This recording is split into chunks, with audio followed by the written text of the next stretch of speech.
우리가 살다 보면은 인간관계에 있어서 또 여러분도 동료 간에 또 상사와 관계 속에서 심지어는 부부관계 속에서도 또한 부모와 자녀 관계 속에서도 많은 오해 또 많은 갈등이 있었습니다. 사도 바울도 고린도 교회를 개척했지만 고린도 전서를 보냈고 또 눈물의 편지를 보냈다고 그래요. 고린도 후서 2장 4절에 보면은 많은 눈물로 편지를 썼다 그래요. 눈물의 편지를 디도에게 보낸 것입니다. 바울은 그 편지가 혹시라도 큰 상처가 될까 근심하고 염려한 거예요. 근데 디도를 통해 들려온 소식은 놀랍게도 고린도 교회가 바울의 권면을 수용하고 하나님 뜻대로 근심하며 회개하며 변화의 소식을 가져온 거예요. 그로 말미암아 내가 위로를 받았다. 내가 너희를 근심하게 한 것이 후회가 된다. 그러나 이 근심은 잠시 있는 근심으로 그 근심이 우리를 회개하게 하고 우리에게 기쁨을 충만케 했다. 오늘 본문의 내용입니다. 이미 우리가 확인했던 것처럼 교회라는 것은 하나님의 성전이라고 그래요. 또 교회를 하나님의 자녀라고 그럽니다. 누가복음 24장으로 보면은 교회는 예수의 증인이라고 그래요. 지난주 우리 공부했잖아요. 6장에서는 하나님과 함께 일하는 자, 모든 일에 오직 하나님의 일꾼, 그 일을 감당하기 위하여 사도행전을 자주 예를 들었던 것처럼 하늘에서 파견된 성령이 신적 보증으로 우리와 함께 하시기 때문에 우리가 교회 일을 감당한다는 것은 교회의 사역자로서 사명을 감당한다는 것은 우리에게 주어진 명예롭고 복 있는 교회인 줄로 믿습니다. 그러므로 교회 공동체의 공통된 사명과 목표는 하나님의 일이기 때문에 하나님이 우리에게 맡겨진 일이기 때문에 이 세상과 구별된 거룩함으로 드러나야 될 줄로 믿습니다. 이 거룩함이라는 것은 세상과 구별을 얘기하고 있거든요. 우리가 제일 오해한 게 뭐냐면은 거룩함 하면은 우리는 옳고 그른 거에 많이 오해를 한다는 거예요. 그러나 거룩함이라는 것은 하나님이 그러잖아요. 내가 거룩하니 너희도 거룩하라 그래요. 그러니까 진실로 거룩한 사람은 누구밖에 없어요? 하나님밖에 없어요. 그러면 거룩함이라는 것은 이 하나님 편에 서는 예수 그리스도의 순종을 담는 것이다. 근래에 와서 예수 닮은 이야기 많이 하잖아요. 오늘 본문에도 1절 봅니다. 이 약속을 가진 우리다 그래요. 이 약속은 6장 하반절에서 말씀했던 것처럼 언약의 내용이 뭐라 했어요? 하나님이 우리 아버지 되고 너희는 자녀 되고 우리 6장 하반절에서 그 얘기 했잖아요. 6장에 그러잖아요. 16절 성전이다 너희는 내가 그들 가운데 거하며 두루 행하여 나는 그들의 하나님이 되고 그들은 나의 백성이 되리라. 오늘 1절에도 우리가 이러한 약속을 가진 우리는 하나님을 두려워하는 가운데 거룩함을 온전히 이루어 육과 영의 온갖 더러운 것에서 자신을 깨끗하게 하라. 우리 하나님의 자녀라는 거예요. 그러면 우리 지금 창세기를 공부하고 있기 때문에 하나님의 자녀의 반대의 삶은 누구의 삶이겠어요? 이스라엘이 뭔 뜻이라 했어요? 그렇지, 야곱의 삶이.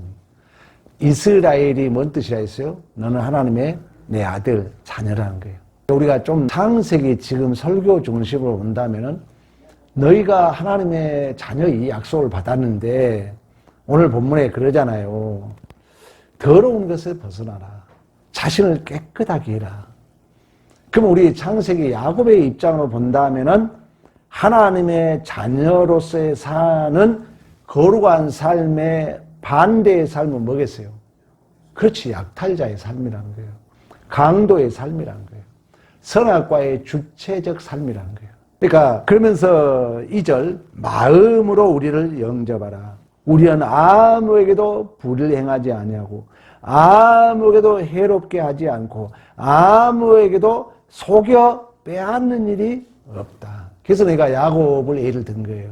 야곱은 약탈자였잖아요. 오늘 본문이 비슷하잖아요. 나는 아무에게도 해롭게 하지 않고 속여서 빼앗는 것이 없다. 불의한 적이 없다. 야곱의 이름은 약탈자였다는 거예요. 그래서 야곱은 속여서 장자의 복을 받잖아요. 물론 여기에 이중 구조가 있어요. 야곱은 쉽게 말하면 또 다른 역설은 권을 받을 만한 자격이 없었다는 거예요. 장자의 복을 받을 만한 자격이 없었다는 거예요. 그러나 또 다른 거기에는 하나님을 떠난 자들의 그 삶을 적나라하게 보여주고 있죠. 그러나 야곱은 택함을 받았기 때문에 그가 변화받았지만 이중 구조를 가지고 있어요. 두 가지. 에서는 불택자인데 누구의 뭐로 살아 그 양반은.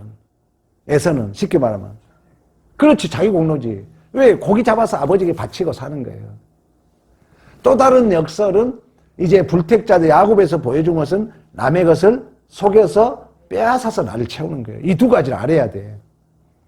그게 똑같은 사람이야. 근데 대표적으로 내 공로를 쌓아서 살아가는 에서의 모습. 하나님께 벗어난 자야. 야곱 속에도 그게 있죠, 사실. 그러나 이 두 가지를 보여줘. 그러나 야곱은 하나님으로부터 선택을 받았다는 거예요. 에서는 선택을 받지 못한 자입니다.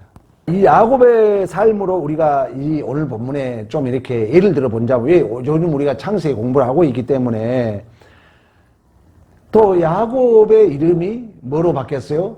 이스라엘, 하나님의 자녀로 바뀌었잖아요. 그러니까 우리가 거룩한 삶, 세상과 구별된 삶을 산다는 것은 하나님의 이스라엘로 사는 거예요.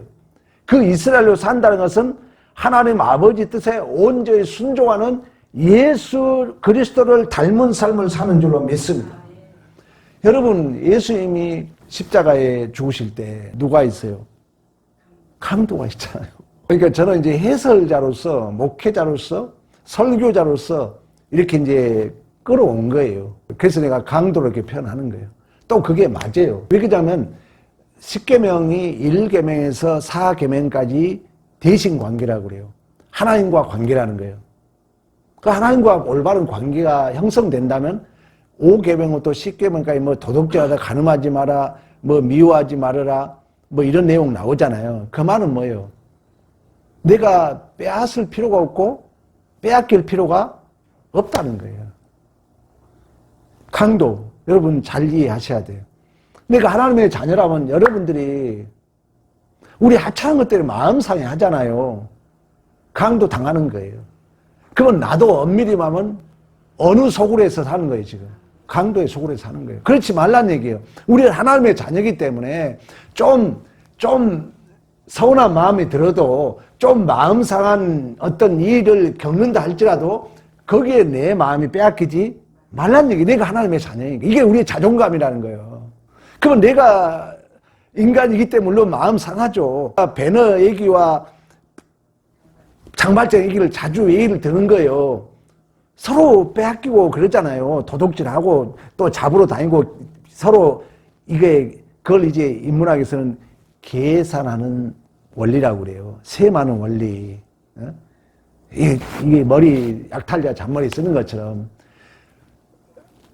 유다 배너도 마찬가지잖아요. 메살라와 너 나 배신했지. 또 지 출세하기 위해서 배너를 이용하잖아요. 그러나 그러한 체계를 구애받지 않는 우리 주님은 아무리 그 죄인들이 창을 찌르고 침을 뱉고 옷 벗기고 조롱을 해도 거기에 우리 주님이 마음 빼앗기지 않고 오직 누구 뜻에? 아버지 뜻에. 아버지 뜻대로 하옵소서. 엘리에서 아마 사박다리 하나님 어찌라니 버리시려니까 그 버림을 당하지만 마음이 빼앗기지 않고 온전히 아버지 뜻에 순종하잖아요. 이게 뭐라고요? 거룩함이라는 거예요. 세상과 구별됨이라는 거예요. 그러니까 이런 원리가 우리 마음에 안 들어오면 안 되난다는 거예요. 그래서 이런 원리, 여러분들이 지금 가지고 있는 이 고정관념에 이 예수가 나에게 충격을 주고 내 그 선악과의 주체된 삶이 부인되고 내가 비어지고 우리의 거룩함의 삶인 줄로 믿습니다. 그래서 예수님이 십자가상에서 돌아가실 때도 두 강도가 등장하잖아요. 그러면서 많은 사람들이 예수를 조롱합니다. 그때 예수님이 끝까지 엘리리아와 사박다리 하나님 어찌하여 나를 버리시나니까. 그 고통을 감수하잖아요. 그리고 예수님께서 십자가에 죽으실 때 휘장이 둘로 찢어져요. 그리고 땅이 진동해요. 그리고 부활한 자가 살아나요. 그리고 성전으로 들어가요. 뭘 얘기하는 거예요? 땅이 진동하고 부활한 자가 일어나. 죽은 자가 부활해. 뭘 얘기해요? 너무 쉬운 얘기인데 답을 못하네요.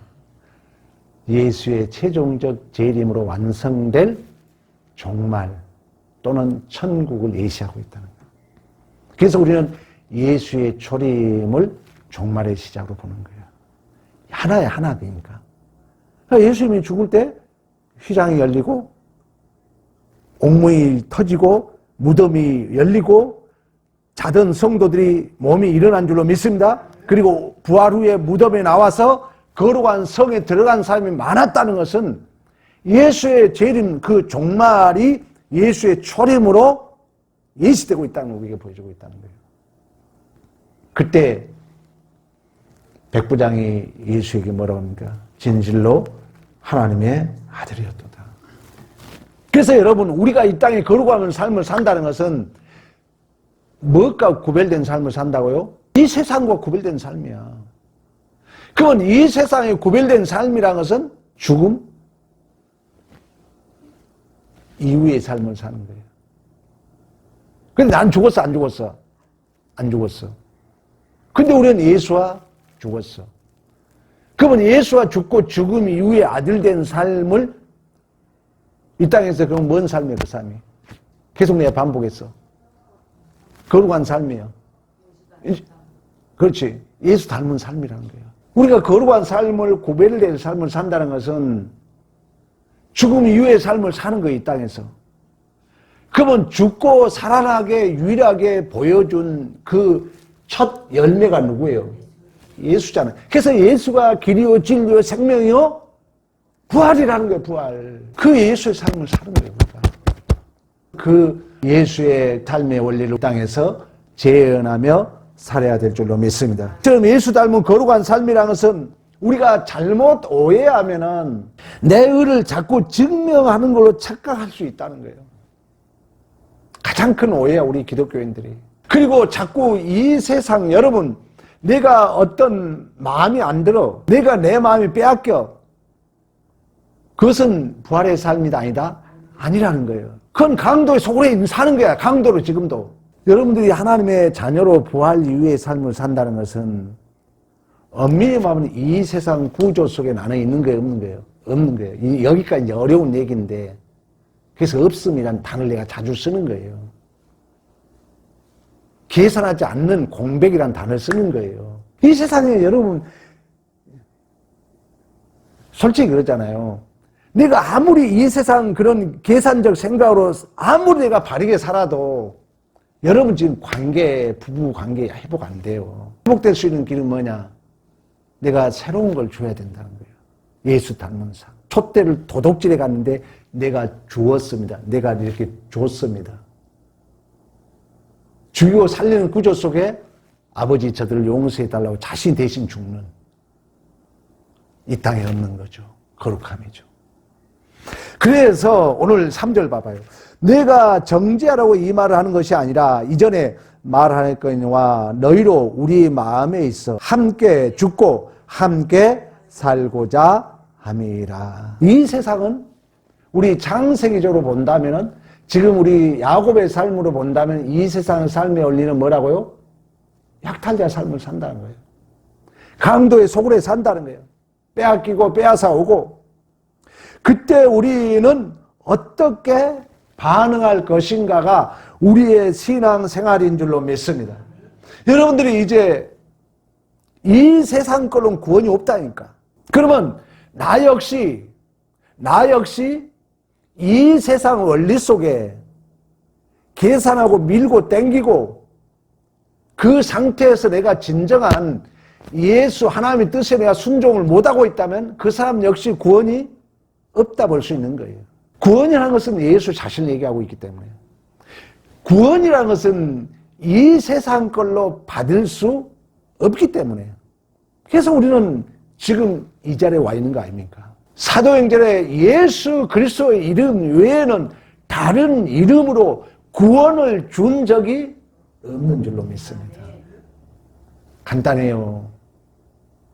그래서 이 세상 사람들은 이렇게 바벨론 문명이 만들어진 힘의 원리 속에서 계산하고 셈하고 약탈자 강도의 삶으로 서로 빼앗기고 빼앗아오고, 거기에는 가인이 얘기했던 것처럼 성을 쌓아도 내 마음에 상처와 아픔뿐이라는 거예요. 이건 여러분, 진리가 안 채워주면 그 병 못 고칩니다. 그 상한 마음을 채울 수, 하나님만이 채워줘요.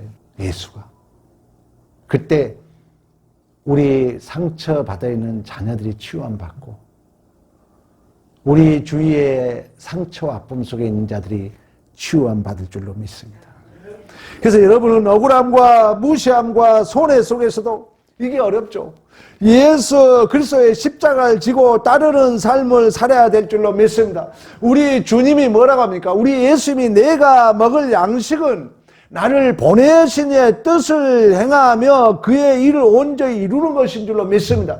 그분 우리 예수님이 나를 보내신 이의 뜻은 뭐냐면은 하나님이 맡긴 영혼을 마지막 날에 한 명도 잃어버리지 않고 살리는 거예요. 그러면 그 아버지 뜻은 그 아버지께서 맡겨준 영혼을 한 명도 잃어버리고 살리기 위해서는 내가 지금 죄로 말미암아 죽을 수밖에 없기 때문에 나를 살리는 유일한 길은 우리 예수님이 대신 죽어야 된다는 거예요. 대신 죽으러 왔다는 거예요. 여러분도 다 아픔 속에 있잖아요. 내가 물리적으로 죽으라는 게 아니야. 내가 내 오름을 포기해 주라는 거예요. 상대를 살리기 위해서. 뭐 예수 닮으란 말도 좀 형이상학적이잖아요. 근데 예수님이 뭐라고 해요? 나를 따라오거든? 자기 부인하라죠. 자기 십자가 지라야죠. 자기 십자가 지라는 건 죽으란 얘기예요. 쉽게 말하면. 근데 우리는 신앙을 덧붙이잖아요. 지식을 덧붙여. 덧붙여야죠. 여전히 그 주체는 누구예요? 나야. 마음에 안 드는 거예요. 그러니까. 구원이 못 받은 사람이에요. 엄밀히 말하면. 왜? 그 사람은 강도의 소굴에 있거든요. 강도의 소굴에서 막 마음 빼앗기고 뺏하고, 그건 미안하지만 여러분 구원 못 받은 사람이야. 여전히 그 사람은 강도의 소굴에 있거든요. 그래서 어쨌든 이제 계산해가지고, 에이, 기분 나빠, 기분 좋아. 이제 밀고 당기고 밀당하고 있잖아요. 마음에 평안이 없는데 구원이 있습니까? 없죠. 여러분, 이 세상에 예수로 말미암아 조금이라도 평안이 없다면 구원 없는 거예요, 그 사람은. 샤바트, 안식이라는 건 뭔지 아세요? 종말이에요. 나는 예수가 죽었다는 거예요. 이제 내 안에 누가 살아요? 예수가 살아요. 그러나 이제 아직 완성되지 않았기 때문에 후회는 하죠. 그래도 내 지향성이 누굴 향해야 돼요? 예수를 향해야 돼요. 예수를 향해야 돼요. 그래서 후회하고 예수님 잘못했습니다. 용서 빌고. 수없이 그 속에서 우리 얘기했잖아요. 예수를 만나는 순간 이미 완료된 하나님의 계획으로 돌아오면서 내가 쌓아놓은 오줌통 보게 돼 있어요. 후회하고 탄식하고 울고 불고 그러면서 우리가 미래를 향해서 간다는 것은 내가 예수의 충만으로 하나님의 계획이 내 안에 구체화 실체화되어 가는 줄로 믿습니다. 이처럼 세상은 바벨론 문명의 부산물로 약탈자 강도로 살아간다는 것입니다. 그래서 내가 살기 위하여 남을 죽여요. 내가 높은 성을 쌓기 위해서 남을 빼앗아요. 내가 높아지게 남을 깎아내려요. 강도의 소굴이라는 거예요. 그러나 예수 닮은 거룩한 삶이라는 것은 오늘 본문에 말씀하고 있는 것처럼 함께 죽고 함께 살리는 줄로 믿습니다. 내가 죽어서 이웃을 살린다는 거예요. 한양원 목사 같으면 내 아들을 죽인 자를 용서해 주는 거예요. 양아들처럼. 이게 들어가면 모두가 치료받아요. 근데 이 세상 구조는 안 됩니다. 그러나 우리는 예수가 내 안에 성령과 함께 계시기 때문에 오늘 사도 바울이 말씀했던 것처럼 함께 죽고 함께 살고자 함이라고 말씀했던 것처럼 우리가 원수를 사랑하고 나를 핍박한 자에게 기도하는 것이 복 있는 증상이며 복 있는 상태인 줄로 믿습니다. 그러나 바울이 이제 고린도 교회와 관계 속에서 아까 얘기했잖아요. 고린도 전서도 보내고 눈물의 편지도 보낸 거예요. 여러 가지 권면도 했어요. 고린도 전서를 보내고 나중에 또 갔는데도 해결이 안 돼. 여러 권면도 했어요. 그러나 분열과 불순종의 흔적으로 인하여 바울은 감정이 아니라 왜? 바울은 이미 다메섹 도상에서 어떤 삶을 살았어요? 죽고 사는 삶을 산 거예요. 완전히 거꾸림 당했어요. 빛이 비쳤다 그래요. 그리고 바울은 완전히 눈꺼풀이 벗겨졌다 그러잖아요. 그 말은 뭐냐면 선악과에 밝아진 눈이 새롭게 띄었다는 거예요. 그러니까 바울은 이러한 오해 속에서 이러한 갈등 속에서 그는 항상 바울은 지금 하나님을 계시적 차원이기 때문에 바울은 어떻게 보면 정말 누구 닮은 삶을 사는 거예요. 예수 닮은 삶을 사는 거예요. 계시적 차원의 성경에 기록되어 있기 때문에. 그래서 바울은 이러한 갈등이 있지만 오직 하나님 뜻과 그 이웃을 교회를 사랑하는 데 뿌리를 둔 마음의 부담과 근심이 있는 줄로 믿습니다. 여러분이 교회에 시험이 들고 마음에 안 든 염려거리가 있잖아요. 진실로 여러분들이 하나님을 바라보는 마음으로 진실로 교회를 사랑하는 마음으로 내가 염려하고 근심하고 내 마음이 아픈 것은요 반드시 누가 도와줄까? 성령이 도와주게 되어 있어요. 지금 바울이 그 얘기 하고 싶어 하는 거예요. 내가 이런 함께 죽고 함께 살고자 하면서 보여주고 있는 것처럼 바울이 마음 상한 얘기를 썼을 거예요. 편지 내용은 우리가 몰라. 눈물의 편지는 잃어먹었다 그러잖아요. 그러니까 지금 본문을 보면 바울이 아마 강하게 막 좀 얘기했을 거야. 그러나 오직 바울은 하나님 뜻에 순종하는 마음, 죽고 살고자 함이라 했던 것처럼 오직 교회를 사랑하는 마음, 교회를 향한 아버지 뜻에 순종하고자 하는 그 근심, 그 염려가 있었던 거예요. 그러면 우리의 하나님은 우리의 중심, 우리의 지향성, 우리의 의도를 본다고 말씀했던 것처럼 이런 하나님을 향하게 되면 누가 도와준다고요? 성령이 도와주죠. 성령이 도와줍니다. 그래서 4절에 그 얘기예요. 이런 부담과 근심이 있었지만 4절 봅니다. 나는 너희를 향하여 담대한 것도 많고 너를 위하여 자랑한 것도 많으나 내가 우리의 모든 환난 가운데서 위로가 가득하고 기쁨이 넘치도다. 5절 봅니다. 우리가 마게도에 이르렀을 때 우리 육체가 편하지 못하였고 사바로 환난을 당하며 밖으로는 다툼이요 안으로는 두려움이었다. 그러나 이러한 것이 내가 주체가 되면 아픔과 상처가 돼요. 그럼 오직 누구 뜻을 위하여? 하나님 뜻을 위하여. 하나님은 몸된 그를 위하여. 상처 될 일이 없는 거죠. 내가 선악과의 주체가 되면 강도의 사울이니까 빼앗기는 거예요. 또 빼앗아 와야 돼. 아파 상처뿐이에요. 약탈자 강도의 삶이니까. 그래 정말 대인관계 1절에 얘기했잖아요. 우리가 이 약속 하나님이 우리 아버지이고 내가 그 하나님의 자녀라면은 창조자 하나님이 우리 아버지라면은 나는 강도의 삶이 아니죠. 내가 못 줘서 내가 사랑하지 못해서 어쨌든 저 사람이 잘되기 하기 위하여 진실로 그 마음에 사랑이 근거된 줄로 믿습니다. 그래서 바울이 이처럼 마게도에서 3차 전도 여행 때 바울과 실라가 매를 맞고 감옥에 갇히잖아요. 이 3차 전도 여행이 사도행전 16장 17장에 기록하고 있거든요. 근데 이러한 고난, 이러한 핍박, 이러한 환난, 이러한 근심, 반드시 성경에 이중 구조가 있어요. 눈물로 씨를 뿌리는 자, 기쁨에 나는 거둡니다. 여러분이 정말 교회를 위하여 근심하고 교회를 위하여 염려하고 하나님의 뜻을 순종하기 위한 고민이 있다면 하나님은 반드시 응답하실 줄로 믿습니다. 하나님은 반드시 협력하여 선을 이루실 줄로 믿습니다. 그래서 바울과 실라가 이러한 환난 가운데 있었지만 우리 알고 있잖아요. 감옥에 갇히잖아요. 근데 옥문이 열리면서 누가 구원받아요? 간수가 구원받잖아요.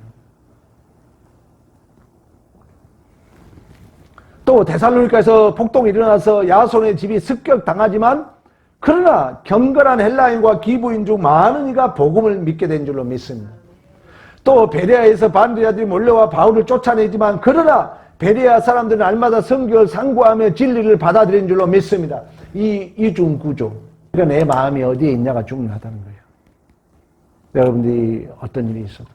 그리고 반드시 역설의 복음. 그리고 반드시 성령은 우리의 의도, 우리의 재앙스에 하나님을 향한다면 하나님 반드시 하나님의 살아계심을 우리 안에 증언할 줄로 믿습니다. 결국 교회를 향한 하나님의 뜻과 사랑의 뿌리를 둔 마음의 부담과 근심은 또 다른 은혜를 생산하게 되는 줄로 믿습니다. 그래서 6절 그러나 낙심하는 자들을 이루어하시는 하나님이 디도가 몸으로 우리를 이루어하셨으니 이제 디도가 가서 본문의 편지를 가지고 갔는데 돌아온 거예요. 우리 지금 교회를 향한 이 근심, 내가 함께 죽고 함께 살고자 합니다. 이런 마음을 가지고 편지를 썼어. 그래서 이런 마음을 가지고 있다면 이제 누가 역사한다고요? 성령이 가서 그 사람들 다 마음을 바꿔놓은 거예요. 야곱이 세겜의 왕족들을 죽이잖아요. 그러면 보복을 할까 안 할까? 해야 되잖아. 근데 얘네들 야곱의 가족들은 내가 지켜? 하나님이 각 그 주위 사람들에게 두려움을 줘가지고 평안하게 베델로 돌아가게 한 줄로 믿습니다. 성령이 한다. 성령이 여러분이 정말 하나님의 뜻을 이해하고 몸된 교회를 이해한다면 성령이 하나님의 뜻에 벗어나면 내버려 둔다니까. 하나님이 간섭을 안 해요. 그러면 뭔 삶을 사는 거예요? 야곱상, 에서의 삶을 사는 거예요. 내 공로 죽어라 고생해가지고 그 공로로 살아야 돼요. 그리고 강들 속을 해서 빼앗아고 빼앗기고 내 마음의 상처만 그 이중생활 하는 거야. 속은 썩었어. 겉으로는 거룩한 척 할 뿐이에요.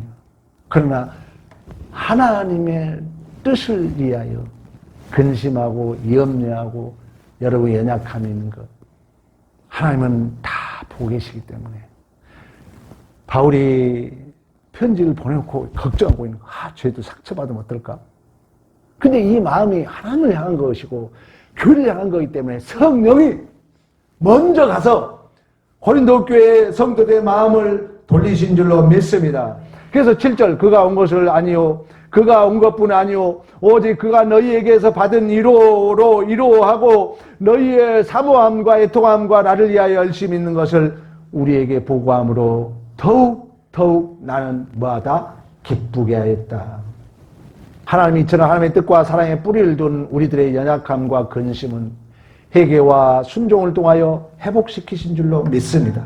8절 그러므로 내가 편지를 너에게 근심하게 한 것을 후회한다. 이제 후회하잖아요. 그러나 이 후회도 바울이 자신의 욕심이 있다거나 강도의 소굴에서 자신이 선악과의 주체로서 빼앗기고 빼앗아 오는 그런 마음이 아니라 오직 하나님의 뜻을 이해함이고 오직 교회를 이해함이고 예수 닮은 거룩함을 근거하고 있기 때문에 지금은 후회하지 아니한다. 왜? 이 편지가 너희로 잠시만 근심하게 한 줄 알미라. 내가 지금 기뻐함은 너희로 근심하게 한 까닭이 아니오 도리어 너희가 근심함으로 회개함에 이른 까닭이라. 너희가 하나님의 뜻대로 근심하게 된 것은 우리에게서 아무에도 받지 않게 하려 함이라. 할렐루야. 여기 봐봐요. 물론 저도 잘못이 많죠. 저도 내 감정이 개입되면 안 되는데 하다 보면 개입이 될 수 있어요. 그러나 저 역시 내 욕심 채우기 위함이 아니잖아요.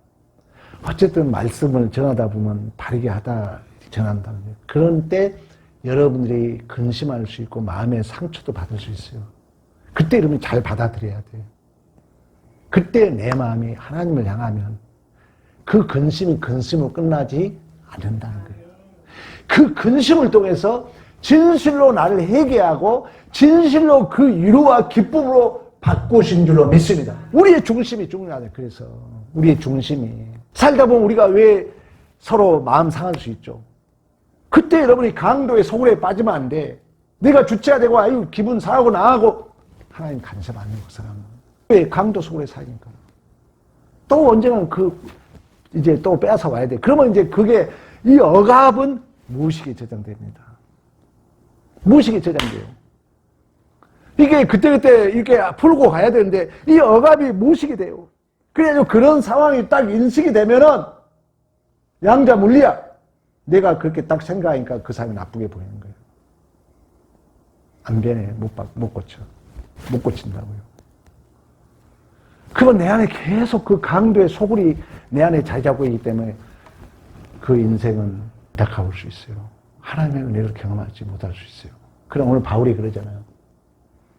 내가 너에게 근심을 끼치게 미안하다. 그러나 이 근심이 내가 죽고자 너희를 살리고자 함이었기 때문에 하나님의 뜻을 이해함이고 교회를 향함이었기 때문에 잠시 이 근심이 그들을 회개하게 한 줄로 믿습니다.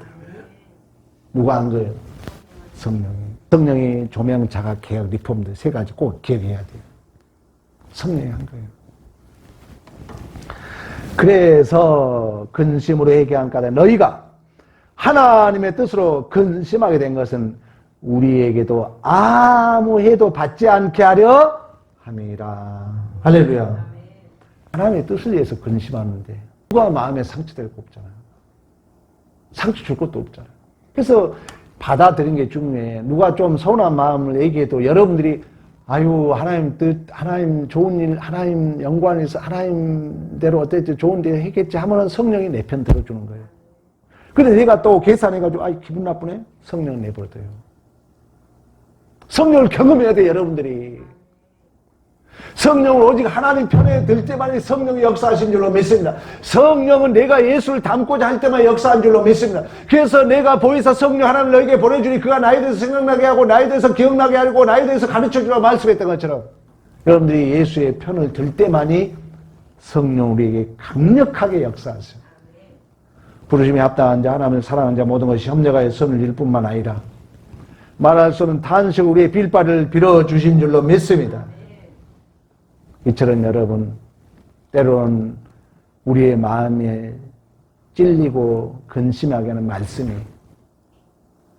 내 중심이 하나님만 향하면 성령이 위로와 기쁨으로 바꾸실 줄로 믿습니다. 여러분들이 주님만을 닮기를 원한다. 그래서 함께 기뻐라 쉬지 말고 기도하라 범사에 감사하라 이는 그리스도 안에서 너희를 향하신 하나님 아버지의 뜻입니다. 내가 주의 뜻만 내가 예수 안에만 있고자 하면은 하나님이 반드시 우리에게 기쁨도 주고 감사도 주고 위로도 주실 줄로 믿습니다. 여러분 거룩함이라는 것은 세상적 기준이 아니라 예수 그리스도를 닮은 삶으로 우리 안에 잠시 연약함과 근심이 있습니다. 그러나 우리가 주님을 향한다면 여러분들이 어쨌든 자꾸 내 마음을 그래서 내가 관리 잘해야 돼. 물을 지킬 만한 너희의 마음을 지키라는 거예요. 마음이 강도의 소굴로 만들지 말라는 얘기예요. 왜 성전을 강도의 소굴로 만드냐? 우리 주님이 얘기하잖아요. 빼앗아오고 빼앗기고 이러지 말라는 얘기예요. 내가 하나님의 아들, 창조 하나님의 아버지라고 부르는 자. 이런 마음을 갖게 되면 성령이 우리 회개를 통하여 위로와 기쁨으로 바꿔 가실 줄로 믿습니다. 여러분 자신 밖에나 아니나 여러 가지 직면에 있는 여러 가지 오해, 갈등, 시험, 근심, 꼭 예수 그리스도를 닮은 거룩함을 추구하게 되면 진짜 확정으로 성령이 사람의 눈으로 볼 수는 보게 하고 사람의 귀로 들으면 듣게 하고 사람의 마음으로 생각할 수는 생각나게 하고 기억나게 하고 가르쳐줘요. 나만 역사한 게 아니라 여러분을 미워하고 여러분 관계에 갈등 구조에 있는 상대 마음도 성령이 움직여서 부르심에 합당한 자, 하나님을 사랑하는 자 모든 것이 협력하여 선을 이루도록 그 근심이 기쁨으로 그 근심이 위로로 이런 이제 경험을 하게 되면 여러분이 담대한 믿음을 갖게 된 줄로 믿습니다. 이러한 승리가 있기를 간절히 축복합니다.